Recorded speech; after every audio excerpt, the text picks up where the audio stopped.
Okay, Yanni, I'm going to show you how to cut it. This is the clean corn that I've done.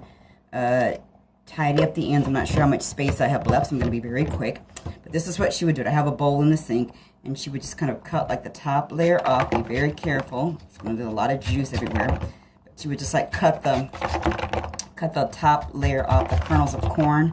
There's a bowl down here in the sink that's catching it. Again, it gets very juicy. There's liquid that goes everywhere.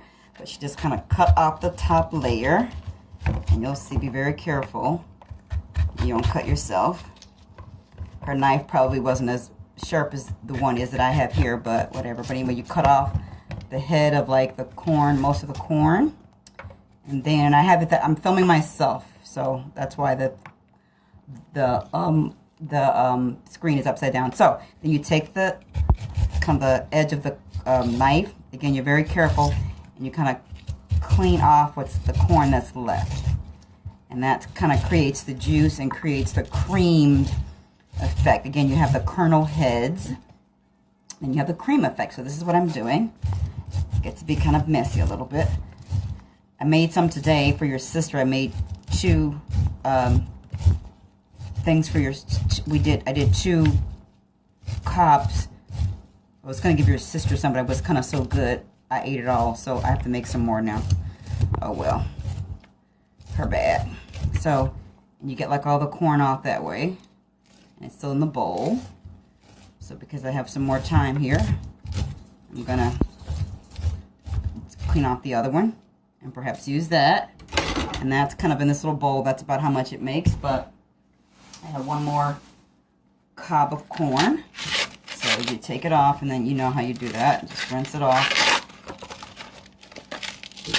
I just cut the butt off, as I call it, and cut the husks off and stuff. So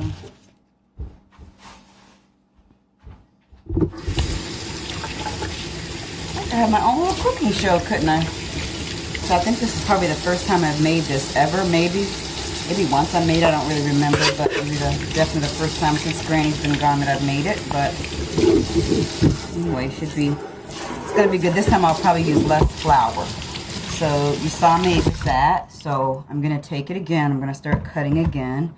Just like cut the top layer off. You see what I'm doing there, right? So be very careful with the knife.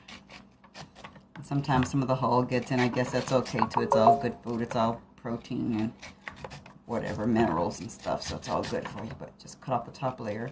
Yeah, the bigger your cutting spaces, like if I had a bigger bowl, I'd probably lose less kernels of corn, but whatever.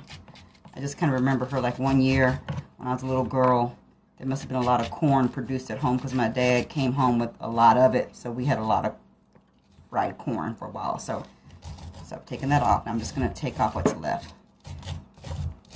I don't know if that was intentional that something is left, or if that's just the way the knives work. Who knows? But again, just be very careful with the knives so you don't cut yourself. And I'm using like using the knife. I'm kind of holding it like that, using it rather bluntly. So that's how you cut it. Alrighty. Maybe I'll upload this to my YouTube channel. Right? Can you imagine me giving anybody cooking advice? That's interesting. But anyway, that's how you shuck or do whatever to the cob of corn.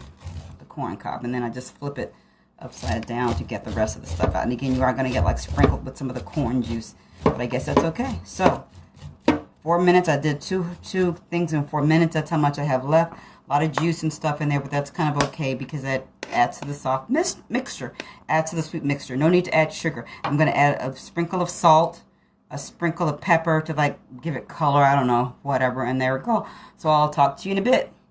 Adios, madame.